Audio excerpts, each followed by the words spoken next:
trying to record this video. I'm trying to give you the fundamentals on kinematics. Now, kinematics is the study of moving objects. And so this is for college physics students. And I'm trying to keep it simple, trying to give you an outline of this chapter. There are some important terms that you need to know in this chapter. In this question, the first thing in doing a problem is to read it carefully. So let's do that. A bike first accelerates from 0 meter per second to 5 meter per second in 4.5 seconds. Okay, so it starts from rest, as you can see, at 0, and then it gets to 5 meter per second in 4.5 seconds. So surely the 4.5 seconds is the time. 0 is the initial velocity, so to say, what it has at the beginning. 5 is the final velocity. Look at the units and you know that's the velocity, because velocity is in meter per second. And then this bike continues at this constant speed for another 4.5 seconds. What is the total distance traveled by the bike? All right, for sure, there are two cases here. Because in the first part, the bike is accelerating, picking up speed, and it's doing that for 4.5 seconds. And then it's continuing for the next 4.5 seconds at a constant speed. So let's do it in two parts. So the initial velocity is 0. The final is 5 meter per second. Here is the time. And you got to find the displacement. Because it's moving at with an acceleration, we need to use this equation to find the distance. But look at the diagram again. So from A to B is when it's accelerating, and from B to C it's moving at a constant velocity. I hope that's clear. So here at A, velocity is 0, at B it's 5, and then it continues with that velocity of 5 meter per second for the remaining time. Therefore, to calculate the displacement from A to B, we use this formula, V0 plus Vf by 2 times t, which gives 0 plus 5 by 2 times 4.5, which comes out to be 11.25 meter, which can be rounded off to 11.3 meter. But when we try to find the displacement from B to C, because the velocity is constant, you have this formula. You just multiply the velocity with the time. Now remember that you can only use this formula when you know that the velocity is not changing. So the velocity is 5 meter per second, and it's having that for 4.5 seconds. So you multiply the two numbers and you get 22.5 meter.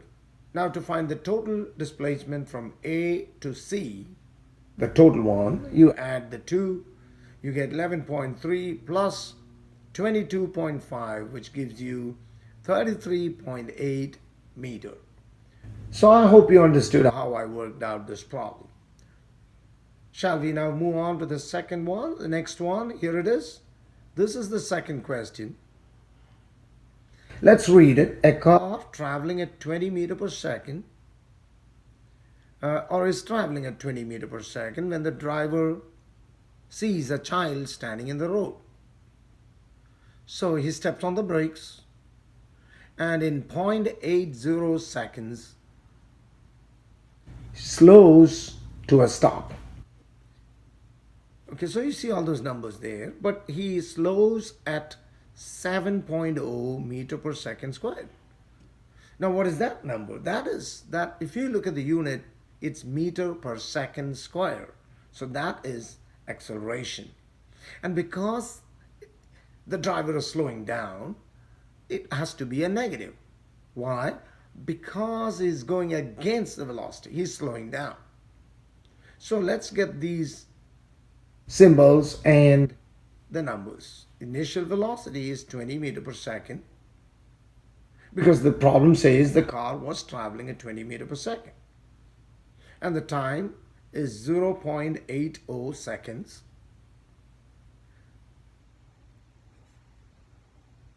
And you got to find the displacement. But notice that he takes 0.80 seconds not to stop.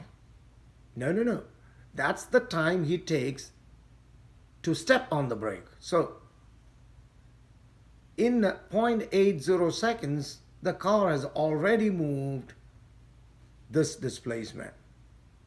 That velocity, 20 times the reaction time.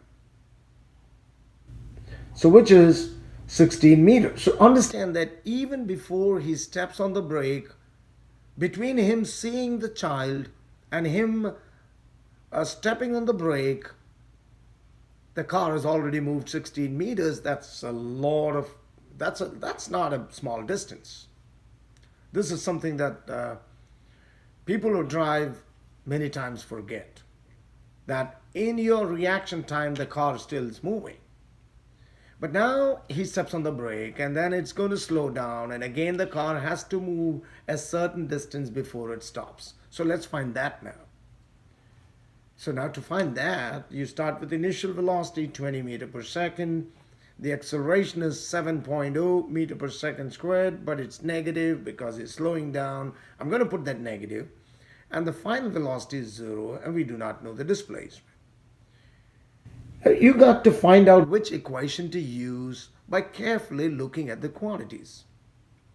In this case, you have V naught, you have A, Vf, and delta x. There's nothing about time. And there is only one equation that you can use which does not have time in it. You need to look at your formula sheet and figure out that the equation is Vf squared is V naught squared plus 2A delta x. Plug in the numbers. Be careful about the calculation. And you're going to get the answer for delta x. Remember, I changed this to negative because it is slowing down. So when you do the math, you have 400 here. I've taken it to the other side, which makes it negative 400, and so on. And then divide both sides by negative 14. You get the answer as 28.6 meters. So the total is going to be 16 plus 28.6, which gives 44.6 meter. So I hope you understood how to work out that problem. Let's move on to the next one. Here is the third question. This third question talks about, it gives you a graph, and it's very important that you know how to read the graph. The first thing you look at in a graph is what's on the x-axis. Here it's time. What's on the y-axis? Oh, it's d. D in this case is standing for distance. But if you look carefully, the graph has, on the y-axis, it has both positive numbers and negative numbers. That means it must be displacement. Because if you read the question, you see, when was the car 20 meter west of the origin? So it's talking about direction. Now remember that west is to the left, so west is negative, right? West is to the left, it's negative. East is to the right, it's positive. And you can see that it starts at 0 and then goes negative first from A to B. So it's going to the west, right? And then later on you can see it's coming to the east when it's positive. So anyway, so the first question is, when was the car 20 meter west of the origin? Can you answer that? West is negative, right? Okay. So where do you have negative 20 meter? Here. When does that happen? At that time. What's the time? Does that look like 10 seconds? Yes. So between A and B, so it's at B. Or is it between B and C? Yes, it is between B and C. Why so? Because it's not moving between the times there. It's not moving between 10 and 30 seconds. You see, at 10 seconds, it reached negative 20, and at 30 seconds, it's still at negative 20. So when was the car 20 meter west of the origin between B and C, or between 10 seconds and 30 seconds? I hope that's clear. B, where was the car at 50 seconds? Where was the car at 50 seconds? So that's the 50 seconds. Where is the car? It's a D. And what's that displacement? Oh, that's 30 meter. Is it to the west or to the east? It's positive, so it's to the east. You got it. Okay.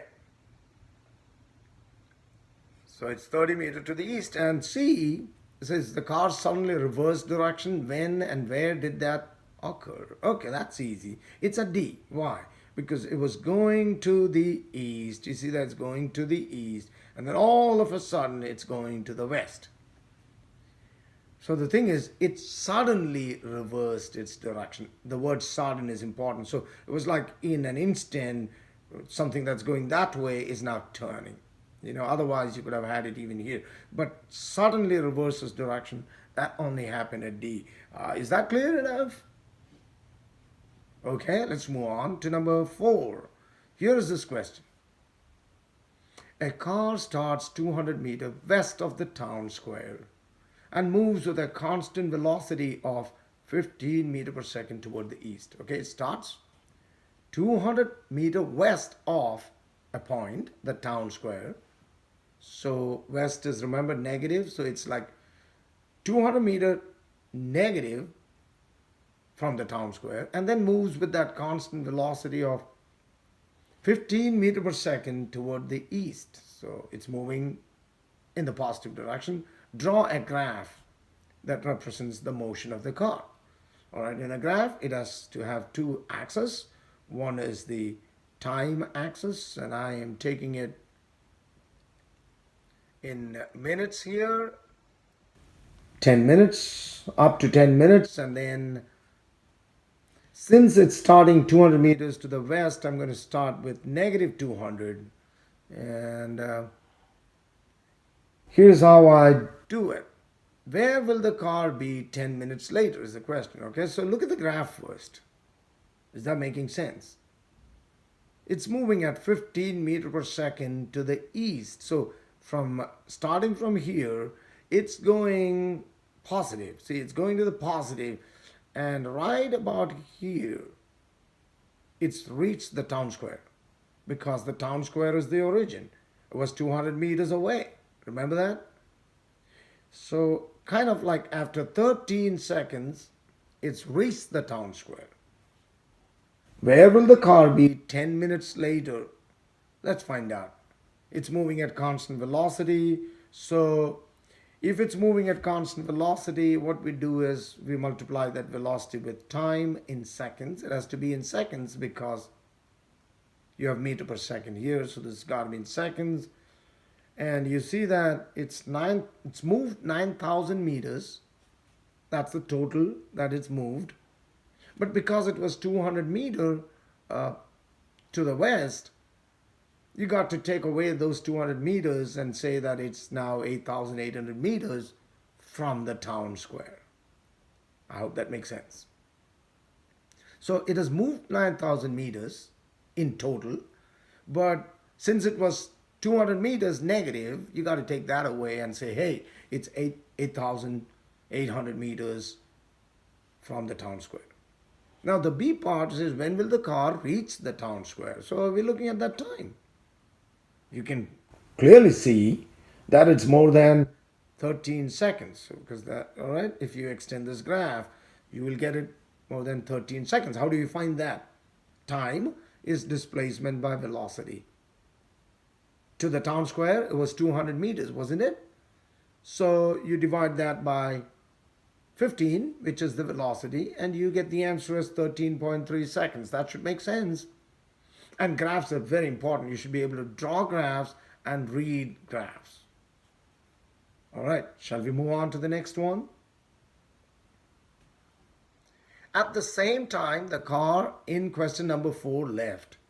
A truck was 400 meters east of the town square, moving west at a constant velocity. Okay, so you have the car moving to the east, but now you have a truck moving at 12 meters per second, and that's moving west. So surely at some point in time they're going to meet. And the A part says add the truck's motion to the graph you drew for question number 4. So we're going to have that graph, and I've drawn it a little bigger now.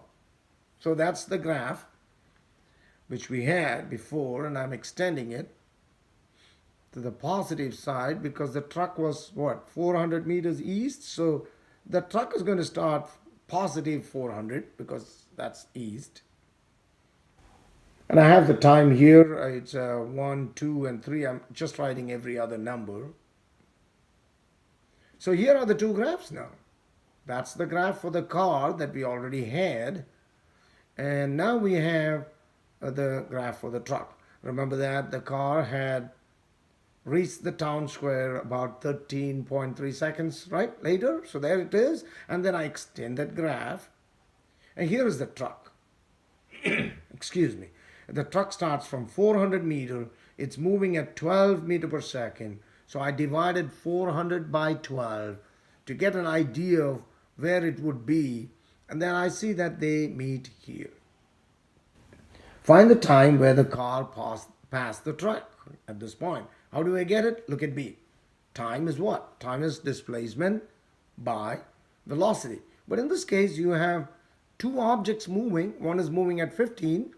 The other is moving at 12 in opposite directions. Therefore, the total velocity is going to be 27 because it's like one is moving 15 meters every second, the other is moving 12 meters every second. So totally the distance between them decreases at the rate of 27 meters per second.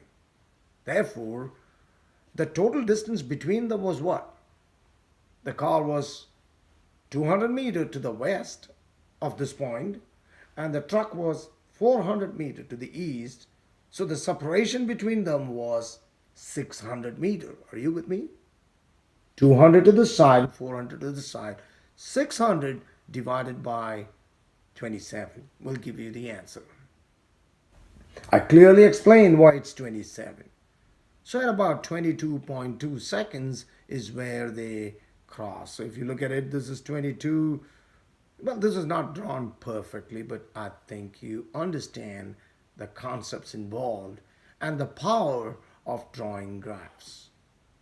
Let's move on. There are a couple more questions. Number 6.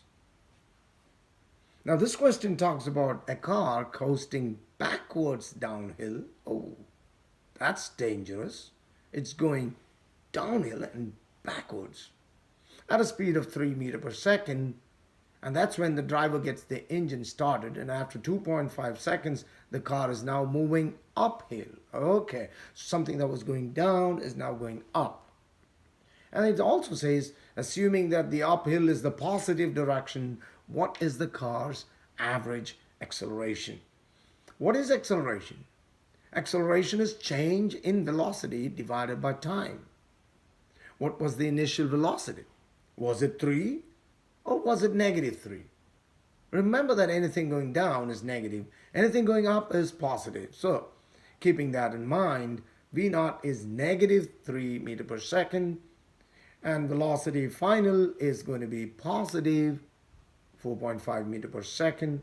The time is 2.5 seconds. And you got to find the acceleration. Acceleration is change in velocity.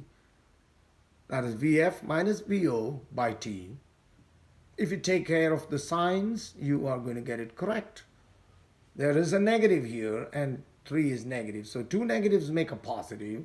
And you get 7.5 by 2.5, which gives 3.0 meter per second.